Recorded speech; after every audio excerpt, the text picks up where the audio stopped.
Hello friends, जैसा कि आप सभी लोगों को पता है कि आपकी क्लास जो है लगातार चल रही है। तो आज जो है आपकी 10वीं क्लास होगी। कौन सी 10वीं क्लास होगी। ये आज का जो चैप्टर रहेगा हमारा क्या रहेगा, उत्तर प्रदेश के वन्य जीव। उत्तर प्रदेश के वन्य जीव बहुत ही महत्वपूर्ण टॉपिक है आप सभी लोगों के लिए, जो कि आपके पेपर में पूछा जा सकता है। यहाँ से एक ना एक क्वेश्चन जरूर बनेगा, ठीक है। तो इसीलिए ध्यान से चीज़ों को पढ़ें और सुने, ठीक। तो पहला हमारा पॉइंट क्या रहेगा इसमें, अगर हम देश की बात करें तो देश में प्रथम वन्य जीव परिरक्षण संगठन की स्थापना यूपी में वर्ष 1956 में की गई। तो ध्यान रखना है, यूपी में कब की गई, 1956 में की गई, ठीक है। अगला पॉइंट क्या रहेगा, वन्य जीवों के संरक्षण की सर्वोच्च संस्था भारतीय वन्य जीव बोर्ड है, ठीक है। तो जो हमारे यहाँ वन्य जीव हैं उनकी जो सर्वोच्च संस्था कौन सी है, भारतीय वन्य जीव बोर्ड है, जिसका अध्यक्ष कौन होता है, प्रधानमंत्री होता है। तो वर्तमान में कौन अध्यक्ष, नरेंद्र मोदी जी, ठीक है। नेक्स्ट पॉइंट बात करें तो भारत में वन्य प्राणी सुरक्षा अधिनियम कब लाया गया था, 1972 में।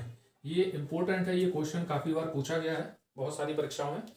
तो ध्यान रखना है, भारत में वन्य प्राणी सुरक्षा अधिनियम वर्ष कब है, 1972 में, ठीक है, पारित किया गया था। नेक्स्ट आपका पॉइंट रहेगा क्या, वन तथा वन्य प्राणी विषय को संवर्ती सूची में कब रखा गया, 1976 में रखा गया। और कौन सा संविधान संशोधन था, कौन सा संविधान संशोधन था, 42वां संविधान संशोधन था, ठीक है। तो ये आपको ध्यान रखना, ये वाला पॉइंट इंपोर्टेंट है, पूछा जा सकता है कि वन तथा वन्य जो वन्य प्राणी है वो किस सूची में रखे गए हैं। तो किस सूची में रखे गए हैं, संवर्ती सूची में रखे गए हैं। कौन सा संविधान संशोधन है, 42वां संविधान संशोधन 1976 है, ठीक। नेक्स्ट ये आपको मैंने पढ़ाए थे जब सामान्य परिचय बताया था उत्तर प्रदेश का। तो ये आप लोग सभी जानते ही हैं कि राजकीय पशु क्या है, बारहसिंगा, ध्यान रखना है। राजकीय पक्षी क्या है, सारस या क्रॉच जिसको बोलते हैं। राजकीय चिन्ह क्या है हमारा, मछली और तीर धनुष, ठीक है। और राष्ट्रीय जल जीव, ये आपको ध्यान रखना है, राष्ट्रीय जल जीव किसको बनाया गया है, गंगा डॉल्फिन को बनाया गया है। राष्ट्रीय जो जल जीव है आपका कौन सा है, गंगा डॉल्फिन है, जो कि सोनभद्र तथा मिर्जापुर जिले, सोनभद्र तथा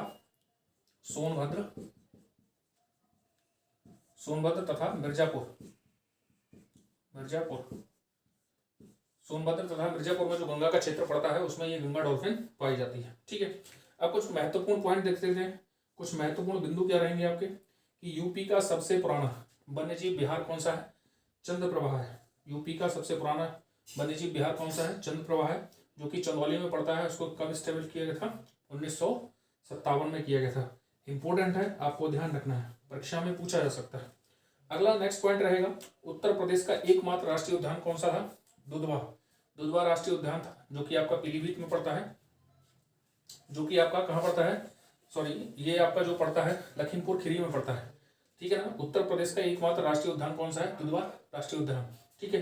लेकिन अभी नवीनतम कौन सा बना है, रानीपुर बना है, ठीक है। तो ये वाला आपको नवीनतम ध्यान रखना है, पूछा जा सकता है, ठीक। अब उत्तर प्रदेश के जो चिड़ियाघर है, 3 चिड़ियाघर है, तो उनकी बात करें तो पहला क्या रहेगा, नवाब वाजिद अली शाह प्राणी उद्यान, ठीक है। और दूसरा कौन सा है, जूलॉजिकल गार्डन, जिसको हम क्या बोलते हैं, जूलॉजिकल गार्डन बोलते हैं। ये कहाँ स्थित है आपका, लखनऊ में स्थित है। तो इंपॉर्टेंट है, आपको ध्यान रखना है। नेक्स्ट कानपुर चिड़ियाघर, और तीसरा क्या रहेगा, शहीद अशफाक उल्ला खां प्राणी उद्यान, ठीक है। ये 3 चिड़ियाघर है, आपको ध्यान रखना है, पूछे जा सकते हैं आपके परीक्षा में, ठीक है। नेक्स्ट पॉइंट क्या रहेगा, वन्य प्राणी सुरक्षा सप्ताह। वन्य प्राणी सुरक्षा सप्ताह कब बनाया जाता है, 1 से 7 अक्टूबर के बीच में बनाया जाता है, ठीक। अब वन्य प्राणी से संबंधित एक चीज यहाँ से पूछी जाती है, क्या है, रेड डाटा बुक सबसे महत्वपूर्ण रहती है। रेड डाटा बुक पूछा जाता है, इसका संबंध किससे है, जो संकटग्रस्त जो विलुप्त प्राय जो जीव होते हैं उनसे संबंधित होता है रेड डाटा बुक, क्योंकि इनका जो कुछ जो विलुप्त हो जाते हैं प्राणी, उनका जो है डेटा इसी रेड डाटा बुक में रखा जाता है, ठीक है। अगला पॉइंट रहता है क्या, मथुरा का जो वृंदावन है, मथुरा के वृंदावन में मयूर संरक्षण केंद्र, ठीक है, मयूर संरक्षण केंद्र स्थित है। उत्तर प्रदेश में मयूर संरक्षण केंद्र बनाया गया है, कहाँ, मथुरा में बनाया गया है। तो ध्यान रखना है, आप कभी भी मथुरा जाएं तो देख के आए जरूर, ठीक है। अगला नेक्स्ट पॉइंट रहेगा आपका क्या, इटावा में, ठीक है, इटावा में बब्बर शेर प्रजनन केंद्र एवं लॉयन सफारी पार्क जो है विकसित किया जा रहा है। ठीक है, तो ये आपको ध्यान रखना है। नेक्स्ट जो आपका पॉइंट रहेंगे उसमें हम बात करेंगे उत्तर प्रदेश के वन्यजीव विहार और उत्तर प्रदेश के पक्षी वन्यजीव विहार। तो थोड़ा सा इंतजार करें। ठीक है, कुछ वन्यजीव विहार और कुछ वन्यजीव पक्षी वन्यजीव विहार और कुछ वन्यजीव विहार जो कि उत्तर प्रदेश के हैं। ये बहुत ही ज़्यादा आपके लिए इम्पोर्टेंट है क्योंकि यहाँ से जो है आपके क्वेश्चन पूछे गए हैं। प्रीवियस ईयर की अगर बात करें यूपी पुलिस की तो वहाँ से ये एक ना एक क्वेश्चन जरूर बना है। तो इसीलिए ये बहुत ही महत्वपूर्ण क्लास है, तो इसको आप जो है ध्यान से सुने और देखें। तो सबसे पहले अगर हम बात करते हैं शहीद चंद्रशेखर आज़ाद, जिसको हम बोलते हैं नवाबगंज पक्षी वन्यजीव विहार कहाँ स्थित है? उन्नाव में स्थित है। ठीक है, इसी प्रकार दूसरा समसपुर पक्षी वन्यजीव विहार कहाँ स्थित है? बरेली में स्थित है। अगला लाख बहोसी पक्षी वन्यजीव विहार कहाँ स्थित है? आपका कन्नौज में स्थित है। ठीक है, अगला नेक्स्ट पॉइंट रहेगा आपका बखीरा पक्षी वन्यजीव विहार कहाँ स्थित है? आपका संत कबीर नगर में स्थित है। अगला है आपका सांडी पक्षी वन्यजीव विहार कहाँ? आपका हरदोई में है। अगला क्या रहेगा आपका डॉक्टर भीमराव अंबेडकर प्रतापगढ़। ठीक है, ये कहाँ स्थित है? आपका प्रतापगढ़ में स्थित है। ठीक, अगला रहेगा शेखा पक्षी वन्यजीव विहार कहाँ स्थित है? आपका अलीगढ़ स्थित है। ठीक, अगला रहेगा आपका समान पक्षी वन्यजीव विहार कहाँ स्थित है? आपका मैनपुरी में स्थित है। ठीक है, अगला क्या रहेगा आपका जयप्रकाश नारायण सुरहताल पक्षी वन्यजीव विहार कहाँ स्थित है? आपका बलिया में स्थित है। ठीक है, अगला क्या रहेगा आपका सूर सरोवर। ठीक है, पक्षी वन्यजीव विहार कहाँ स्थित है? आपका आगरा में स्थित है। पटना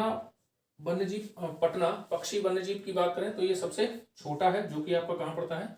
एटा में पड़ता है। ठीक है, तो ये कुछ महत्वपूर्ण है, इनको आपको ध्यान रखना है, इंपॉर्टेंट है, ये पूछे जा सकते हैं आपके एग्जाम में। ठीक, अगला हम पढ़ेंगे उत्तर प्रदेश के वन्यजीव विहार। ठीक है, ये पक्षी वन्यजीव विहार, ये क्या है? वन्यजीव विहार। तो सबसे पहला क्या रहेगा अभी? चंद्रप्रभा, ये कहाँ पड़ता है? चंदौली में पड़ता है, ये आपको पीछे बताया। ठीक है, सेकंड क्या रहेगा आपका? किशनपुर, ये कहाँ पड़ता है? आपका लखीमपुर खीरी में पड़ता है। ठीक है, अगला रहेगा कतरनिया घाट, ये इंपोर्टेंट है। कतरनिया घाट ये कहाँ पड़ता है? आपका बहराइच में पड़ता है। अगला क्या रहेगा? महावीर स्वामी, जो कि कहाँ है? ललितपुर में है, और ये सबसे छोटा वन्यजीव विहार है। सबसे छोटा वन्यजीव विहार कौन सा है? महावीर स्वामी। नेक्स्ट राष्ट्रीय चंबल वन्यजीव विहार कहाँ है? आपका आगरा और इटावा, इन दोनों में पड़ता है। अगला रहेगा आपका कैमूर वन्यजीव विहार, ये मिर्जापुर एवं सोनभद्र में पड़ता है। ठीक है, अगला रहेगा आपका हस्तिनापुर वन्यजीव विहार कहाँ स्थित है? आपका मेरठ में, और ये सबसे बड़ा उत्तर प्रदेश का सबसे बड़ा जो वन्यजीव विहार कौन सा है? हस्तिनापुर है। ठीक है, अगला रहेगा आपका सोहागी वन्यजीव विहार कहाँ स्थित है? महराजगंज में स्थित है। ठीक है, अगला आपका रहेगा क्या? सोहेलवा वन्यजीव विहार, ये आपका कहाँ स्थित है? बलरामपुर, गोंडा और श्रावस्ती, 3 जिलों में स्थित है। ठीक है, अगला रहेगा आपका कछुआ रहेगा। कछुआ कहाँ स्थित है? आपका वाराणसी में स्थित है। अगला रहेगा पीलीभीत, ये आप सभी लोग जानते हैं, पीलीभीत में स्थित है। ठीक है, नेक्स्ट आपका रहेगा क्या? विजय सागर वन्यजीव विहार कहाँ स्थित है? महोबा में स्थित है। ठीक है, अगला रहेगा आपका ओखला वन्यजीव विहार कहाँ स्थित है? गौतम बुद्ध नगर में स्थित है। ठीक है, और लास्ट आपका क्या रहेगा? पार्वती वन्यजीव विहार कहाँ स्थित है? गोंडा में स्थित है। ये बहुत ही महत्वपूर्ण है आपके लिए, तो आप इसको जो है पढ़ें अच्छे से और याद रखें। ठीक है, जिससे कि आपकी जो परीक्षा हो उसमें आपको कर सकें। ठीक है, इसके बाद अगर हम बात करते हैं टाइम की, तो आपकी जो क्लास है सुबह 9:30 बजे से 10 बजे के बीच में जो है आपको क्लास जो है आपके चैनल पर मिलेगी। और चैनल को ज़्यादा से ज़्यादा शेयर करें और जो है वीडियो को लाइक करें, क्योंकि जो है जिसके पास नहीं पहुंचेगी तो उसके पास भी पहुंच सकती है। ठीक है, थैंक यू।